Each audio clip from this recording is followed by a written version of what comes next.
You don't have to be a celebrity to be stalked. Unfortunately, you also don't have to be a celebrity to be killed.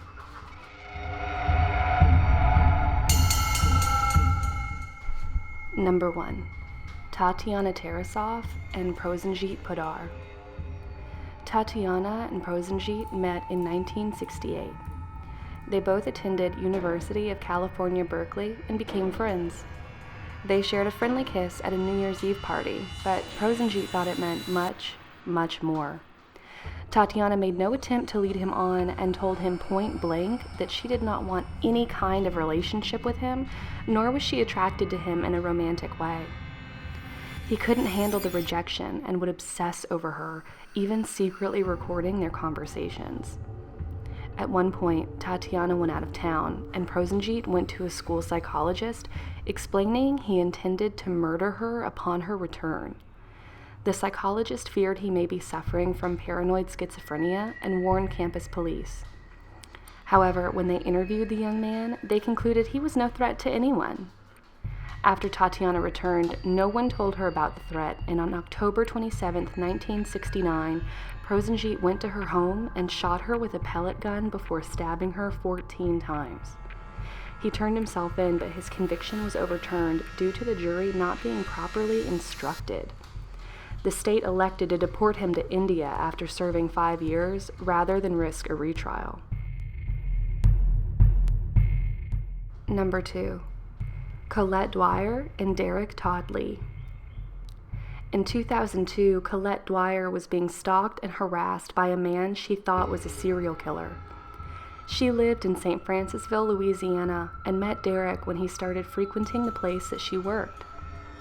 In 1999, Derrick forced his way into Colette's apartment, claiming he wanted to take care of her. He was charged with stalking and received probation.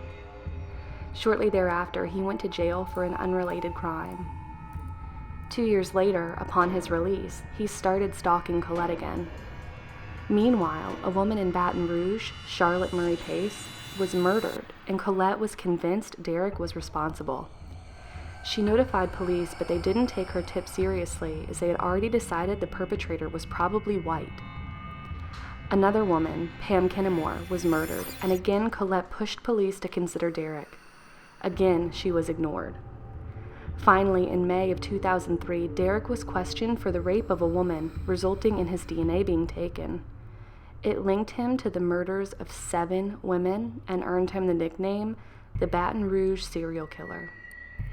Sadly, if police had listened to Colette, at least 3 murders may have been avoided. Number 3. Sandy Shaw and James Cotton Kelly. In 1986, 15-year-old Sandy was harassed non-stop by James to pose for nude pictures. James, 21, called her home so frequently that her mother had to call the police. There were no stalking laws in place at the time, so there was nothing police could do. In desperation, Sandy asked her friend Troy Kell, 18, to rough James up in an attempt to scare him away. On September 29th, Sandy, Troy, and their friend Billy Merritt drove James into the desert. Troy pulled out a gun and shot James in the face 6 times. Allegedly, over the course of the next few days, Sandy brought her friends to see James's corpse, despite the fact that she would later say that she had no idea what he planned to do to James. One of the friends finally went to police, and the crime became known as the show and tell murder. Number 4. Laura Black and Richard Farley. In April 1984, Richard Farley, 35, met 22-year-old Laura Black at work. He asked her out non-stop and bought her gifts, but he was always rejected.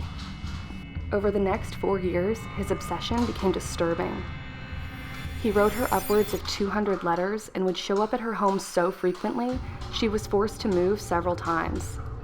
Black finally went to the HR department, and he was ordered to attend counseling. Unfortunately, his behavior only worsened, and he was fired in May of 1986. Laura filed a restraining order in February, and a hearing was scheduled for the 17th. Just days before the hearing, though, Richard drove his motorhome to the parking lot of his ex-workplace and began shooting. He ultimately engaged police in a 5-hour standoff and killed a total of 7 people. He now sits on death row at San Quentin. Number 5. Mary Stauffer and Ming Sing Shu.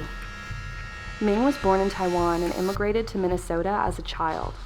He attended Alexander Ramsey High School in Roseville and became obsessed with his 9th grade algebra teacher, Mary.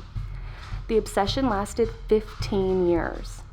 Throughout the 70s, Ming attempted to track her down, and on May 16, 1980, Mary and her 8-year-old daughter Elizabeth were kidnapped by Ming and shoved into Mary's trunk at gunpoint.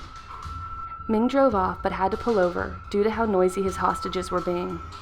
A boy, 6-year-old Jason Wilkman, heard the commotion and approached the car out of curiosity. He was thrown into the trunk as well.